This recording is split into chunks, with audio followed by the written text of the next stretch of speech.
Au cœur de la guerre froide, alors que les analystes occidentaux affirmaient avec assurance que les chars soviétiques étaient inconfortables, étroits et conçus sans réelle considération pour l'équipage, une décision secrète prise dans les bureaux d'ingénierie de l'Union soviétique bouleversa silencieusement les règles du combat blindé. Cette décision, presque invisible pour l'observateur extérieur, transforma pourtant l'intérieur du T-72 et surprit profondément les ingénieurs occidentaux lorsqu'ils en comprirent enfin les conséquences. Dans les années qui suivirent la Seconde Guerre mondiale, les concepteurs de chars soviétiques se retrouvèrent face à un défi stratégique d'une ampleur exceptionnelle. Les nouvelles armes anti-chars devenaient de plus en plus puissantes, les moteurs exigeaient davantage de carburant, et la mobilité sur les champs de bataille européens restait une priorité absolue. Les ingénieurs comprirent rapidement qu'un char plus grand ne signifiait pas nécessairement un char plus efficace. Au contraire, une silhouette plus basse offrait un avantage vital. Elle réduisait la probabilité d'être touché et permettait d'augmenter la survivabilité sur un champ de bataille saturé d'armes guidées et d'artillerie moderne. C'est dans ce contexte qu'apparut une nouvelle philosophie de conception. Dès le début des années 1950, les programmes soviétiques imposèrent une limite de masse extrêmement ambitieuse pour les futurs chars de combat. Les concepteurs furent contraints de réduire chaque kilogramme superflu et de repenser entièrement l'agencement interne des véhicules. Cette pression technique donna naissance à une série d'innovations qui allaient culminer avec la famille de chars issus du programme du T-64, dont le T-72 deviendrait l'héritier le plus célèbre. Les ingénieurs soviétiques commencèrent alors par analyser un facteur souvent négligé dans les discussions publiques, la relation entre les dimensions humaines et le volume interne nécessaire au fonctionnement du char. Les études menées à cette époque démontraient clairement que la performance d'un blindé ne dépendait pas uniquement de son canon ou de son blindage, mais également de la capacité de son équipage à travailler efficacement pendant de longues heures dans des conditions extrêmes. Un équipage fatigué commettait davantage d'erreurs, réagissait plus lentement et perdait son avantage tactique face à un adversaire mieux reposé. Cependant, réduire la taille du véhicule restait indispensable pour respecter les contraintes de masse et de mobilité. Les ingénieurs furent donc confrontés à un dilemme. Comment maintenir un espace de travail fonctionnel pour l'équipage tout en diminuant drastiquement les dimensions du char? La réponse ne pouvait pas être trouvée uniquement dans l'amélioration des sièges ou dans une meilleure disposition des instruments. Elle nécessitait une transformation bien plus radicale de l'organisation interne. Au début des années 1960, plusieurs équipes de conception travaillant dans différents bureaux d'ingénierie soviétiques commencèrent à étudier une solution audacieuse qui allait progressivement prendre la forme d'un projet concret. Les analyses statistiques sur la taille moyenne des soldats soviétiques servirent de base au premier calcul, permettant d'estimer l'espace minimal indispensable pour chaque membre de l'équipage. Contrairement à l'approche occidentale qui cherchait à adapter des véhicules à une large variété de morphologies, les concepteurs soviétiques décidèrent de s'appuyer principalement sur les dimensions du soldat moyen, afin de réduire au maximum les volumes internes inutiles. Cette décision n'était pas improvisée. Elle résultait d'années de recherche ergonomique et d'expérimentation réalisées dans des laboratoires militaires spécialisés dans l'interaction entre l'homme et la machine. Les conclusions de ces études étaient claires. Un espace trop vaste augmentait inutilement la taille du char, tandis qu'un espace optimisé, même plus compact, pouvait rester parfaitement fonctionnel si l'agencement des postes de travail était conçu avec précision. La question essentielle ne devenait donc plus la quantité d'espace disponible, mais la manière dont cet espace était utilisé. Parallèlement, les planificateurs militaires soviétiques anticipaient déjà la possibilité de combats prolongés dans des environnements contaminés par des armes nucléaires, chimiques ou biologiques. Les équipages devraient alors rester enfermés pendant de longues périodes à l'intérieur de leur véhicule. Cette perspective rendait l'ergonomie encore plus importante, mais renforçait également l'exigence de réduire la silhouette des chars afin d'améliorer leurs chances de survie. La solution idéale devait donc concilier compacité extrême et efficacité opérationnelle durable. C'est précisément dans cette tension entre contraintes techniques et exigences humaines que naquit la décision qui allait marquer l'histoire du T-72. Les premières études confidentielles démontrèrent qu'une modification fondamentale de la structure de l'équipage permettrait de diminuer significativement la hauteur de la tourelle et le volume total du compartiment de combat. Cette possibilité, encore théorique au départ, fut rapidement examiné avec la plus grande attention par les ingénieurs responsables des nouveaux programmes blindés soviétiques. Les résultats préliminaires étaient si prometteurs que plusieurs instituts de recherche furent mobilisés pour étudier les implications mécaniques, tactiques et logistiques d'une telle transformation. Des maquettes expérimentales furent construites, des simulations furent réalisées et des équipes entières travaillèrent à déterminer si cette innovation pouvait être appliquée à la future génération de chars sans compromettre la cadence de tir, la fiabilité des systèmes ou la sécurité de l'équipage. À la fin des années 1960, les conclusions des essais internes commencèrent à circuler dans les cercles restreints du complexe militaro-industriel soviétique. Elles indiquaient qu'une modification précise de l'organisation interne du char permettrait non seulement de réduire la hauteur globale du véhicule, mais aussi d'améliorer certains aspects de la disposition des postes de combat. Ce qui, au départ, apparaissait comme une simple optimisation technique, prenait désormais la forme d'un changement stratégique capable d'influencer l'ensemble de la doctrine de conception des blindés soviétiques pour les décennies suivantes. Lorsque le programme qui conduirait plus tard au T-72 entra dans sa phase décisive, cette idée n'était plus une hypothèse expérimentale, mais une option sérieusement envisagée au plus haut niveau des bureaux d'études. Les ingénieurs savaient que l'adoption de cette solution transformerait irréversiblement l'intérieur du futur char et modifierait l'équilibre traditionnel entre volume interne, taille de l'équipage et efficacité de combat. Pourtant, ils ignoraient encore que cette décision technique, prise dans la discrétion des salles de conception, deviendrait l'un des éléments les plus débattus par les experts militaires occidentaux plusieurs décennies plus tard. Dans les bureaux d'études soviétiques, la phase suivante du projet ne se déroula ni dans la tranquillité, ni dans l'unanimité. La solution envisagée pour réduire radicalement le volume interne du futur char impliquait de modifier l'un des éléments les plus traditionnels de l'architecture des blindés, la composition de l'équipage. Depuis des décennies, la présence d'un chargeur humain constituait une évidence technique, car lui seul semblait capable d'assurer la cadence de tir nécessaire dans des conditions de combat imprévisibles. Remettre en cause ce principe revenait à défier toute une tradition d'ingénierie militaire. Pourtant, les études techniques menées dans plusieurs instituts démontraient qu'un mécanisme automatisé pouvait accomplir la même tâche avec une régularité supérieure tout en occupant un volume nettement inférieur à celui exigé par un membre d'équipage supplémentaire et par l'espace nécessaire à ses mouvements. Les premières simulations montrèrent que la suppression du chargeur permettrait d'abaisser la hauteur de la tourelle de manière significative, ce qui réduirait la silhouette du char et améliorerait immédiatement ses chances de survie face au système anti-char moderne. Cette perspective suscita un intérêt considérable parmi les responsables militaires, mais elle provoqua également de vifs débats au sein des équipes techniques. Certains ingénieurs s'inquiétaient de la fiabilité d'un système automatique soumis aux vibrations du tir, aux chocs du terrain et aux conditions climatiques extrêmes. Ils redoutaient qu'une panne mécanique puisse immobiliser le char au moment le plus critique. D'autres spécialistes soulignaient au contraire que les essais réalisés sur des prototypes expérimentaux démontraient déjà une stabilité remarquable et qu'un mécanisme correctement conçu pouvait fonctionner avec une précision constante, indépendamment de la fatigue humaine, facteur souvent négligé dans les évaluations traditionnelles. Les discussions ne portaient pas uniquement sur la fiabilité, elles concernaient également l'organisation interne du compartiment de combat. L'introduction d'un chargeur automatique impliquait de repenser entièrement la disposition des munitions, des sièges de l'équipage et des commandes de tir. Les ingénieurs durent élaborer de nouveaux schémas d'implantation permettant d'assurer à la fois la sécurité des obus, l'accessibilité des systèmes et la rapidité de mise en œuvre en situation de combat. Chaque centimètre gagné sur les dimensions internes devait être exploité avec une précision presque mathématique, car la moindre erreur d'agencement pouvait annuler les bénéfices attendus en matière de compacité. Les premiers prototypes du système automatique furent soumis à une série d'essais intensifs qui dépassaient largement les procédures habituelles. Les mécanismes furent testés dans des environnements poussiéreux, sous des températures extrêmement basses, puis dans des conditions de chaleur intenses afin de vérifier leur résistance aux contraintes thermiques.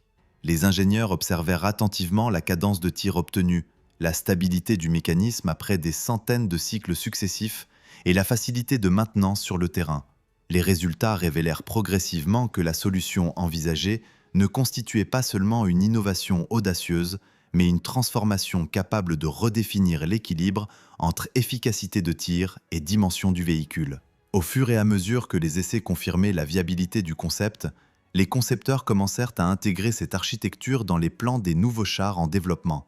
L'espace libéré par la disparition du chargeur permit de repositionner les autres membres de l'équipage de manière plus rationnelle. Le commandant et le tireur purent disposer de postes mieux individualisés, ce qui facilitait la coordination lors des engagements rapides. En même temps, la réduction de la hauteur de la tourelle contribua à abaisser le centre de gravité du véhicule, améliorant ainsi sa stabilité en mouvement, avantage particulièrement important lors des tirs effectués en déplacement. Cette transformation ne resta pas confinée au schéma technique.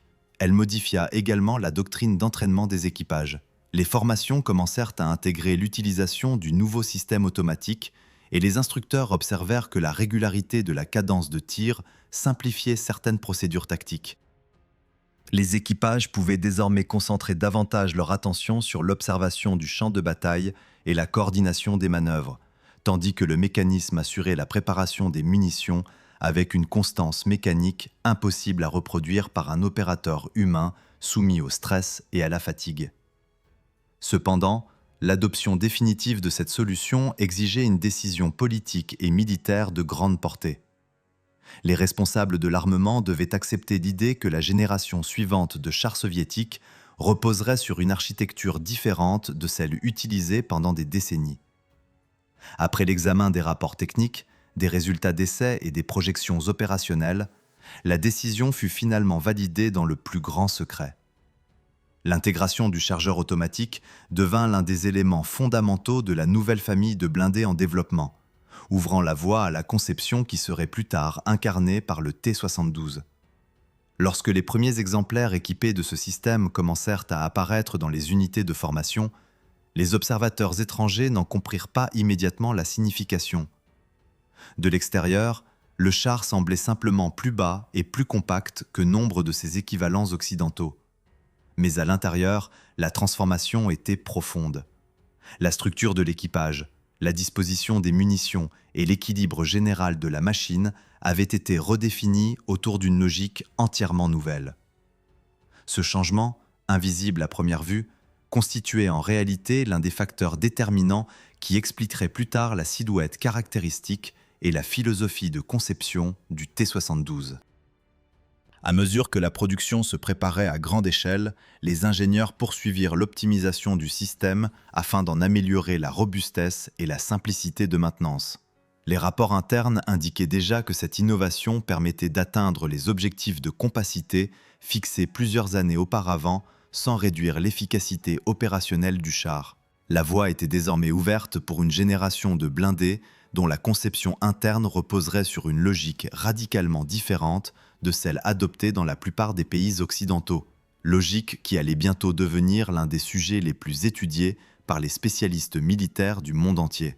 Alors que les ingénieurs soviétiques validaient progressivement l'architecture interne de leur nouvelle génération de blindés, une autre bataille, beaucoup moins visible mais tout aussi décisive, se déroulait simultanément dans les laboratoires militaires et les centres de recherche ergonomique des deux blocs. Cette bataille n'impliquait ni canon ni blindage, mais des tableaux statistiques, des mesures anthropométriques et des calculs méthodiques destinés à répondre à une question simple en apparence. Pour quel type de soldat un char devait-il être conçu ? Dans les pays occidentaux, les études conduites après la guerre avaient montré que les forces armées rassemblaient des individus présentant des différences physiques importantes, non seulement entre les régions, mais également entre les générations. Les planificateurs militaires en conclurent que les futurs véhicules de combat devraient pouvoir être utilisés par la grande majorité des soldats, même si cela impliquait une augmentation modérée du volume interne.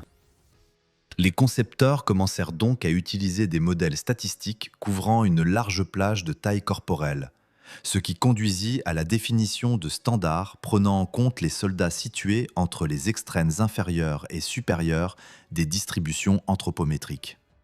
Dans l'Union soviétique, les calculs prirent une direction différente. Les centres de recherche ergonomique analysèrent eux aussi les données sur la taille, la masse corporelle et les proportions des conscrits, Mais l'objectif principal restait de maintenir la capacité maximale des véhicules tout en garantissant leur fonctionnement efficace. Les ingénieurs décidèrent donc d'utiliser comme référence principale un modèle statistique correspondant aux soldats moyens, estimant que cette approche permettrait d'obtenir un équilibre optimal entre dimension du char et conditions de travail de l'équipage. Cette méthode réduisait la nécessité de prévoir des volumes supplémentaires destinés à accueillir des morphologies extrêmes, volumes qui auraient immédiatement entraîné une augmentation de la masse et de la silhouette du véhicule. Les conséquences de ces choix théoriques devinrent rapidement perceptibles dans les projets en cours de développement. Les chars occidentaux, conçus pour s'adapter à une variété plus large de gabarits, conservaient des compartiments de combat légèrement plus spacieux, tandis que les véhicules soviétiques poursuivaient une logique d'optimisation stricte, chaque élément étant dimensionné en fonction des paramètres du modèle statistique adopté. Cette divergence de philosophie n'était pas le résultat d'une négligence ou d'une contrainte accidentelle, mais celui d'une stratégie délibérée visant à privilégier la discrétion sur le champ de bataille et la réduction des besoins logistiques. Dans le même temps, les scénarios stratégiques envisagés par les planificateurs militaires accentuaient encore l'importance de ces choix. Les analyses des affrontements potentiels en Europe prévoyaient des opérations rapides, menées sur de vastes distances, dans lesquelles la mobilité et la capacité à franchir des infrastructures limitées par des contraintes de poids joueraient un rôle essentiel. Les chars plus légers pouvaient traverser davantage de ponts, consommer moins de carburant et être transportés plus facilement par voie ferrée ou routière. Chaque réduction de volume interne contribuait indirectement à ces avantages opérationnels, renforçant ainsi la cohérence de la stratégie adoptée. Les spécialistes occidentaux commencèrent à observer ces différences à partir des photographies aériennes et des renseignements techniques collectés progressivement. Ils remarquèrent que les nouveaux chars soviétiques présentaient des silhouettes plus basses que celles de nombreux modèles étrangers, mais les raisons exactes de cette caractéristique restaient partiellement obscures. Certains analystes attribuèrent cette compacité à une simple recherche d'économie de matériaux, tandis que d'autres soupçonnèrent l'existence d'une approche ergonomique distincte reposant sur des critères statistiques différents. Ce n'est que plus tard, lorsque des informations plus précises commencèrent à circuler, que la logique complète de ces décisions devint réellement compréhensible. À l'intérieur des institutions soviétiques, les recherches ergonomiques ne s'arrêtèrent pas à la définition du soldat moyen. Des équipes spécialisées étudièrent également la position des commandes, l'angle de visibilité des dispositifs optiques, la disposition des instruments et la coordination des gestes nécessaires au fonctionnement du char en situation de combat. L'objectif consistait à compenser la réduction de l'espace disponible par une organisation interne plus rationnelle, capable de limiter la fatigue et d'augmenter la rapidité d'exécution des tâches essentielles. Les expérimentations réalisées dans des simulateurs et dans des véhicules d'essai fournirent une grande quantité de données permettant d'ajuster progressivement les configurations retenues. Au cours des années suivantes, ces travaux aboutirent à l'élaboration de recommandations techniques détaillées concernant la conception des postes de travail dans les véhicules blindés. Les ingénieurs disposaient désormais de directives précises définissant les distances optimales entre les commandes, les angles de mouvement nécessaires pour atteindre les leviers ou les écrans, ainsi que les positions recommandées pour réduire les tensions musculaires lors des opérations prolongées. Ces résultats, rarement évoqués dans les analyses publiques de l'époque, contribuèrent pourtant de manière significative à la forme finale des compartiments de combat installés dans les chars de la nouvelle génération. Pendant que ces standards prenaient forme, les bureaux d'études chargés de la mise en production du T-72 poursuivaient l'intégration de ces principes dans leurs plans définitifs. Chaque modification de l'agencement interne était évaluée non seulement en fonction de ses avantages ergonomiques, mais aussi de son impact sur la masse totale du véhicule, sur la facilité de maintenance et sur la rapidité de production industrielle. Cette approche systématique visait à garantir que les choix techniques adoptés ne resteraient pas confinés à des prototypes expérimentaux, mais pourraient être appliqués à grande échelle sans ralentir les chaînes d'assemblage. À la fin de cette phase de développement, une réalité commença à apparaître clairement pour les spécialistes qui observaient attentivement l'évolution des blindés soviétiques. La différence entre les chars de l'Est et ceux de l'Ouest ne résultait pas seulement de décisions isolées, mais d'une divergence méthodologique profonde dans la manière même de concevoir l'interaction entre l'homme et la machine. Cette divergence, presque invisible pour les équipages au moment de leur formation initiale, allait pourtant influencer durablement la perception internationale du T-72 et expliquer pourquoi son architecture interne surprendrait tant d'ingénieurs étrangers lorsqu'ils en découvriraient les détails techniques. Lorsque les premières unités opérationnelles commencèrent à recevoir leur T-72, la théorie des bureaux d'études se transforma enfin en expérience concrète. Les équipages découvrirent immédiatement que la conception interne du char exigeait une discipline particulière dans les mouvements et l'organisation du travail. Mais ils réalisèrent tout aussi vite que cette compacité apportait des avantages tactiques impossibles à ignorer sur le terrain. Durant les exercices de manœuvre à grande échelle, les commandants de bataillon observèrent que la silhouette plus basse du véhicule modifiait sensiblement la manière dont les chars pouvaient utiliser le terrain.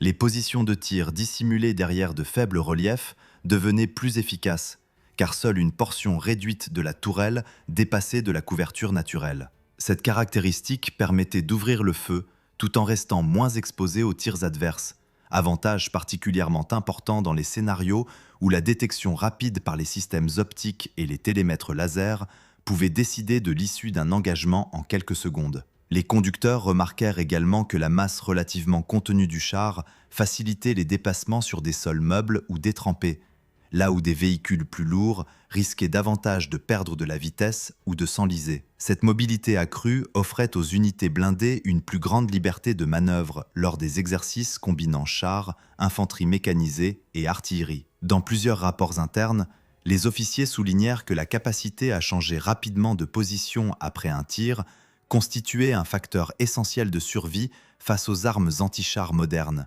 et que la compacité générale du véhicule contribuait directement à cette aptitude. À l'intérieur du compartiment de combat, l'adaptation des équipages passa par un entraînement spécifique destiné à optimiser les gestes et la coordination entre les membres restants de l'équipage. Les procédures furent progressivement ajustées afin de tirer pleinement parti du système automatique de chargement dont la régularité permettait d'établir des séquences de tir très précises lors des exercices de coordination. Les commandants apprirent à synchroniser plus efficacement l'observation, la désignation d'objectifs et l'ouverture du feu, ce qui réduisait le temps nécessaire pour engager plusieurs cibles successives. Les témoignages recueillis au cours des premières années de service indiquèrent que l'efficacité globale de l'équipage dépendait largement de la familiarité avec l'agencement interne du char. Les recrues nouvellement affectées pouvaient initialement être surprises par l'organisation compacte des postes de travail, mais après une période d'entraînement intensive, la plupart d'entre elles développaient des automatismes qui compensaient largement la réduction de l'espace disponible. Plusieurs instructeurs notèrent que la répétition méthodique des procédures permettait d'atteindre une coordination très rapide entre le tireur et le commandant, particulièrement lors des engagements simulés à courte distance.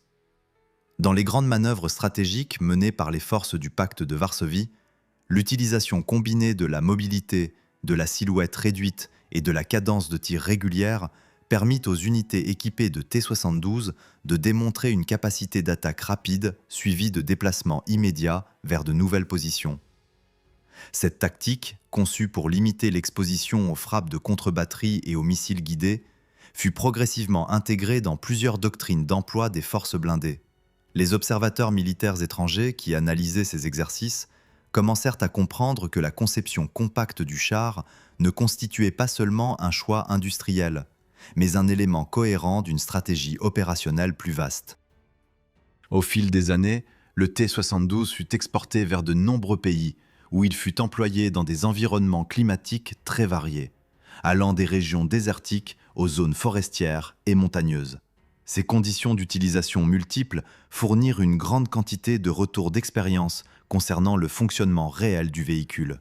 Les rapports techniques transmis aux ingénieurs confirmèrent que la disposition interne permettait de maintenir des performances de tir constantes même après de longues périodes d'opération, tandis que la robustesse mécanique du système de chargement automatique facilitait la maintenance sur le terrain lorsque les procédures d'entretien étaient respectées. Les équipages étrangers formés sur ce char soulignèrent souvent que la compréhension de la logique interne de la machine était essentiel pour exploiter pleinement ses capacités. Là où certains observateurs extérieurs voyaient uniquement un espace plus restreint, les opérateurs expérimentés mettaient en avant la rapidité de réaction qu'autorisait la disposition compacte des commandes et des instruments. Dans plusieurs rapports militaires, il fut noté que la capacité à engager rapidement une cible après l'arrêt du véhicule représentait un avantage décisif lors des simulations d'affrontement entre unités blindées. À mesure que les années passaient et que la production du T-72 atteignait des volumes considérables, cette combinaison de compacité, de mobilité et de cadence de tir stable contribua à faire du char l'un des blindés les plus répandus de son époque. Derrière cette diffusion massive se cachait une réalité souvent ignorée par les analyses superficielles. L'architecture interne du véhicule, fruit de décisions techniques prises plusieurs décennies auparavant, continuait d'influencer directement la manière dont les équipages combattaient, manœuvraient et survivaient sur le champ de bataille moderne. Cependant, alors même que le char poursuivait sa carrière dans de nombreuses armées, de nouvelles recherches ergonomiques et de nouveaux standards techniques commencèrent à émerger dans l'Union soviétique, annonçant une évolution progressive des méthodes de conception. Ces développements, moins visibles que l'apparition d'un nouveau modèle de blindé, allaient pourtant préparer la transition vers une nouvelle génération de véhicules et marquer les dernières grandes étapes de l'histoire opérationnelle du T-72. Au début des années qui suivirent l'introduction massive du T-72 dans les unités blindées, les instituts de recherche militaire soviétiques poursuivirent leurs travaux afin d'analyser l'expérience accumulée par des milliers d'équipages opérant dans des contextes très différents. Ces analyses ne visaient pas seulement à améliorer les performances techniques du véhicule, mais également à comprendre comment l'interaction entre l'homme et la machine pouvait être optimisée dans les générations futures de blindés. Les résultats de ces études montrèrent que la philosophie de compacité adoptée lors de la conception initiale avait atteint ses objectifs en matière de mobilité et de survivabilité, tout en révélant certains domaines où des ajustements ergonomiques pouvaient encore être réalisés. À la fin des années 1970 et au début des années 1980, de nouveaux standards techniques furent progressivement introduits afin de mieux définir l'organisation des postes de travail à l'intérieur des véhicules de combat. Ces standards ne remettaient pas en cause l'architecture fondamentale du T-72, mais proposaient des recommandations détaillées concernant la disposition des commandes, l'accessibilité des équipements et la coordination des interfaces entre les différents systèmes embarqués. Les ingénieurs chargés des modernisations successives du char intégrèrent progressivement ces recommandations dans les versions améliorées produites ultérieurement, ce qui permit d'accroître la facilité d'utilisation sans modifier radicalement la structure interne du véhicule. Dans plusieurs programmes de modernisation, l'attention se concentra également sur l'amélioration des systèmes de visée et de contrôle de tir, éléments devenus essentiels à mesure que les technologies optiques et électroniques progressaient rapidement. L'intégration de nouveaux dispositifs exigea parfois des ajustements précis dans l'agencement des instruments, démontrant une fois encore que l'organisation interne d'un char restait un domaine en constante évolution. Les équipes techniques chargées de ces modifications durent concilier l'installation d'équipements plus sophistiqués avec la nécessité de conserver la fiabilité mécanique qui avait fait la réputation du modèle original. Pendant ce temps, le T-72 poursuivait sa carrière opérationnelle dans un nombre croissant de pays, participant à des exercices internationaux, à des missions de défense territoriale et à des opérations menées dans des environnements stratégiques très différents. Cette diffusion mondiale transforma le char en une plateforme largement connue des analystes militaires, qui purent enfin examiner plus en détail les solutions techniques adoptées par les ingénieurs soviétiques plusieurs décennies auparavant. Beaucoup d'entre eux réalisèrent alors que certaines caractéristiques, souvent critiquées dans les débats théoriques, répondaient en réalité à une logique stratégique cohérente fondée sur la mobilité, la discrétion et la production à grande échelle. Au cours des années suivantes, les évolutions technologiques et doctrinales conduisirent progressivement à l'apparition de nouvelles générations de blindés intégrant des protections renforcées, des systèmes électroniques plus avancés et des concepts de conception différents. Malgré ces transformations, le T-72 continua de servir dans de nombreuses armées, bénéficiant de modernisations régulières qui prolongeaient sa durée d'utilisation opérationnelle. Chaque nouvelle mise à niveau témoignait de la solidité du concept initial, capable d'être adapté à des exigences techniques changeantes sans perdre son efficacité fondamentale. Dans certains conflits régionaux et dans plusieurs programmes d'entraînement intensifs, les équipages continuèrent à exploiter les qualités principales du véhicule, notamment sa mobilité, sa silhouette relativement basse et la constance de son système de tir. Les observateurs militaires notèrent que, même face à des technologies plus récentes, l'expérience accumulée par les unités opérant ce char restait un facteur déterminant dans les performances observées sur le terrain. La combinaison d'une conception robuste et d'une formation adaptée permettait souvent d'obtenir des résultats supérieurs à ceux que la simple comparaison des caractéristiques techniques aurait pu laisser prévoir.